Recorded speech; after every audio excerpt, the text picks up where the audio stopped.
Relation between F and R of spherical mirror, मतलब गोलीय दर्पण की फोकस दूरी तथा वक्रता त्रिज्या में संबंध क्या है, इस चीज को हम लोग जानेंगे। ठीक है, तो सबसे पहले हम एक डायग्राम बनाते हैं। क्या बनाते हैं? डायग्राम। कोई एक गोलीय दर्पण लिए, ये कौन सा गोलीय दर्पण हुआ? बोलो, कौन सा सरफेस इसका रंगा हुआ है? बाहरी सरफेस किसका रंगा होता है? हैं? अब इस पे क्या होगा? अब इसके बीचों बीच क्या निकलेगी? प्रधान अक्ष, जिसको इंग्लिश में प्रिंसिपल एक्सिस कहते हैं। तो जो सेंटर के जिस मिरर के, जब मिरर को क्रॉस करती है उस पॉइंट पे कौन सा फॉर्मेशन होता है? पी, पोल। ठीक है, अब हम ये प्रिंसिपल एक्सिस, मेरी इस प्रिंसिपल एक्सिस का कोई नाम, अभी जैसे मिरर का कोई नाम दे दो। मिरर का नाम क्या दोगे? बी और बी डैश, ऐसा एक नाम दे देते हैं, बी, और यहां पे दे देते हैं बी डैश। ओके, अब कोई हम एक किरण को मुख्य अक्ष के समांतर लाते हैं, मुख्य अक्ष के समांतर लाते हैं। तो मुख्य अक्ष के समांतर जैसे इसको लाए तो परावर्तन के बाद ये ऐसे गुजरेगा, और जिस बिंदु से ये गुजरेगा वो फोकस कहलाएगा। ये तो पता है ना सबको, गोलीय दर्पण का फोकस हम लोग पढ़े थे पिछला क्लास, किधर बनता है। तो ये परावर्तन के बाद मुख्य अक्ष को जिस बिंदु पे काटता है वहां पे फोकस का निर्माण होता है। ठीक है, और सी हमारा यहां पे है, यहां पे हम लोग सी ले लेते हैं। क्या ले लेते हैं? सी। सी इज इक्वल टू वक्रता केंद्र, सेंटर ऑफ कर्वेचर। तो इस पूरे कहानी में क्या हो गया? इसको ए ले लो, ये तो बी है ही, ठीक है ना, और ये सी हो गया, ये मेरा एफ हो गया, और कुछ बाकी है नहीं। अब क्या करना, यहां से एक वो ले लो, अभिलंब। क्या ले लो? अभिलंब ले लो, नॉर्मल। तो भैया ये आपतित किरण है, तो ये एंगल कौन सा हुआ? आई। ये परावर्तित किरण, तो एंगल कौन सा हुआ? आर। तो इसलिए तो ये अभिलंब हुआ, इसलिए ये अभिलंब हुआ। तो अब इसका डेरिवेशन देखना, इस फिगर को हम डेराइव कैसे करते हैं, इसको हम कैसे डेराइव करते हैं। सबसे पहले देखो, इसमें angle ABC, angle ABC, angle ABC, angle ये दिख रही है ना, angle ABC is equal to आई।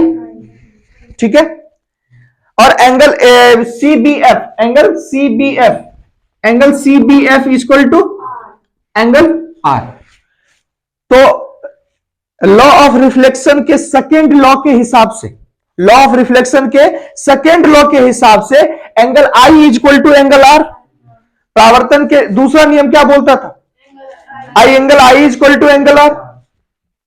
तो इस हिसाब से मेरा angle ABC is equal to क्या हो जाएगा? Angle CBF. कोई शक? यहां तक तो क्लियर है। अब जो है एंगल एबीसी, ठीक है, और एंगल बीसीएफ को देखो, एंगल एबीसी, एंगल एबीसी, ठीक है, और एंगल बीसीएफ, ये बराबर होंगे। कैसे बराबर होंगे? क्योंकि ये एबी रेखा और सीपी रेखा समांतर है। मुख्य अक्ष के समांतर आपतित किरण लिए थे, पैरेलल लिए थे इसके इंसिडेंट रे को प्रिंसिपल एक्सिस के।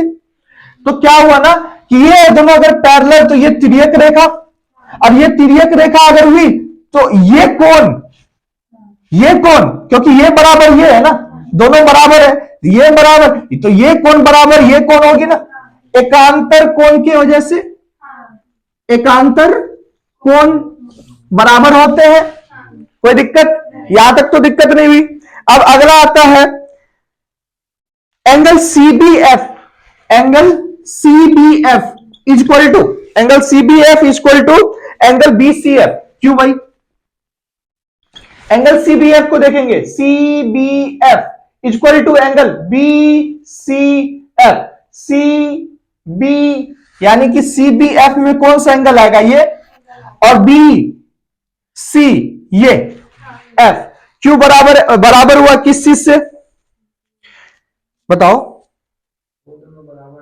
ये दोनों भी बराबर होगा ना, सेम रीजन से। तो देखो, एक ही त्रिभुज के दो आपस कोण बराबर हो गए, एक ही त्रिभुज के ये दोनों कोण आपस में बराबर हो गए, एक ही त्रिभुज के यानी कि बी सी एफ के दो कोण आपस में बराबर हो गए। तो ये कौन सी त्रिभुज हो गई? समद्विबाहु नहीं, समबाहु त्रिभुज। समबाहु त्रिभुज, मेरी बात को समझ पा रहे हो? समबाहु त्रिभुज हो गई। क्यों?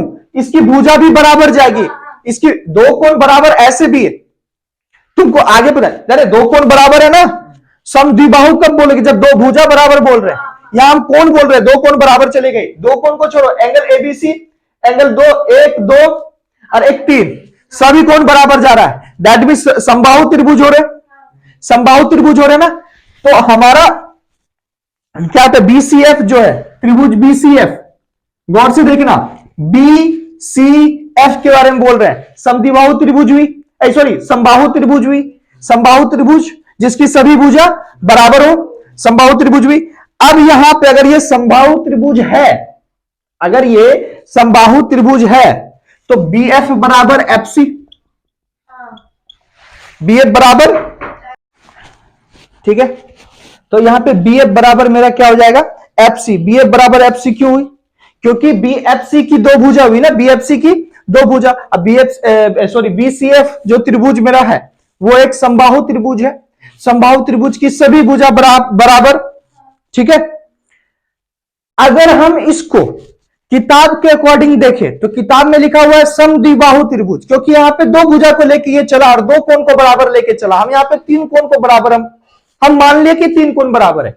या तो समद्विबाहु त्रिभुज भी हो सकते हैं, या तो समबाहु त्रिभुज भी हो सकते हैं, भाई कुछ भी हो सकते हैं ना। तो हम तुमको समबाहु त्रिभुज पे बता दिए। कौन से त्रिभुज पे बता दिए? समबाहु। या तो तुम इसको समद्विबाहु त्रिभुज भी बोल सकते हैं, हमको मेनली अभिलंब से कोई लेना देना नहीं है। मेनली हमको ये समबाहु और समद्विबाहु में एडजस्ट क्यों होगा, मेरी बात को ध्यान से सुनना, ठीक है। अब थोड़ा ध्यान से सुनना बात। अभी मान के चलते हैं किताब के अकॉर्डिंग कि ये समद्विबाहु त्रिभुज है, ठीक है। फिर भी तो इसका दो भुजा बराबर, बीएफ और एफसी। बात समझ में आया? बुक में तुम लोग कंफ्यूज मत होना, बुक में भी लिखा हुआ है ना समद्विबाहु त्रिभुज हो। तो ये कॉन्सेप्ट समद्विबाहु त्रिभुज के ऊपर तुमको समझाया, तुम लोगों को समद्विबाहु त्रिभुज के ऊपर समझाया गया। अब क्या है? बीएफ इक्वल टू एफसी, ठीक है ना। इस हिसाब से अगर बीएफ इक्वल टू एफसी है, अगर बी मेरे पी के निकट आते, मतलब ज्यादा निकट हो, अगर मेरा बी पी के ज्यादा निकट हो, ये बी पी के ज्यादा निकट, ज्यादा दूर रहेगा तो फिर नहीं, ज्यादा निकट की बात हो रही है, ज्यादा नजदीक हो तो ये भी कहना संभव है। क्या बोला? बीएफ इक्वल टू पीएफ, ये कहना संभव है ना, बीएफ इक्वल टू पीएफ। क्यों भाई? ये ज्यादा निकट आएगा तो पी बिंदु पे आ जाएगा, तो बी यहां आ गया तो बीएफ इक्वल टू पीएफ। कहना संभव है ना, कि नहीं कह सकते? तो पीएफ किसके बराबर है? पीएफ यहां पे किसके बराबर होगा? बोलो, एफसी के बराबर। पीएफ मेरा किसके बराबर? पीएफ मेरा एफसी के बराबर। बोलो हाँ या ना? अगर मेरा पीएफ एफसी के बराबर है और एफसी किसका आधा हुआ? PC by to, PC by to, यानी कि पीसी बाई टू जब हम कर रहे हैं, पीसी बाई टू इसका जब आधा कर रहे हैं तो हमको यह निकल रहा है एफसी और पीएफ, है कि नहीं? और पीएफ को हम लोग क्या बोलते हैं? फोकस, छोटी एफ यहां से लेके यहां तक को फोकस दूरी कहते हैं। यानी कि पीएफ मेरी पीसी की आधी है और पीसी मेरी क्या हो गई? पीसी क्या हो गई? वक्रता केंद्र हो गई ना। पीसी क्या हो गई? वक्रता केंद्र हो गई ना। और उसकी आधी होती है कौन? एफ। यानी कि F equal to C by, क्यों? पीसी को हम लोग सी बोलते हैं ना,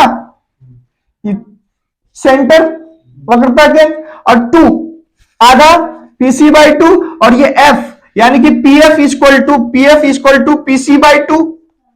और पीएफ मेरा एफ है, पोल से लेके फोकस तक की दूरी फोकस दूरी, अब पोल से लेके केंद्र तक की दूरी केंद्र वक्रता केंद्र, तो देखो पीसी का था। तो दर्पण चाहे अवतल हो या उत्तल, अगर बी अगर पी के ज्यादा निकट हो तो किसी भी दर्पण के फोकस दूरी उसकी वक्रता के त्रिज्या की, सॉरी केंद्र बोल रहा था ना, वक्रता त्रिज्या है ना ये, या पीसी को क्या बोलेंगे, वक्रता त्रिज्या, रेडियस ऑफ कर्वेचर। एक्चुअली हम लोग रिलेशन हम लोग आर के बीच में निकाल रहे हैं, तो इसको हम लोग आर कह सकते हैं ना, पीसी इक्वल टू आर। केंद्र तो ये हुआ, अगर ये केंद्र है तो त्रिज्या ये हुई, तो पीसी बाई 2 यानी पीसी इक्वल टू आर। तो दर्पण चाहे उत्तल हो या अवतल, है ना, दर्पण चाहे उत्तल हो या अवतल, अगर हमारा बी बिंदु पी के ज्यादा निकट रहा तो किसी भी दर्पण की फोकस दूरी उसकी वक्रता त्रिज्या की आधी होती है। Point clear? कोई दिक्कत नहीं ना। किसी भी दर्पण, चाहे कोई भी दर्पण रहे, अगर उसका पी बिंदु अगर पी के नजदीक रहे, दूर रहे, पी के नजदीक रहेगा तभी तो B M equal to P F हो पाएगा। पी के नजदीक रहे तब उसकी फोकस दूरी उसकी वक्रता त्रिज्या की क्या होती है, आधी होती है। कोई दिक्कत नहीं। चलो नेक्स्ट पॉइंट।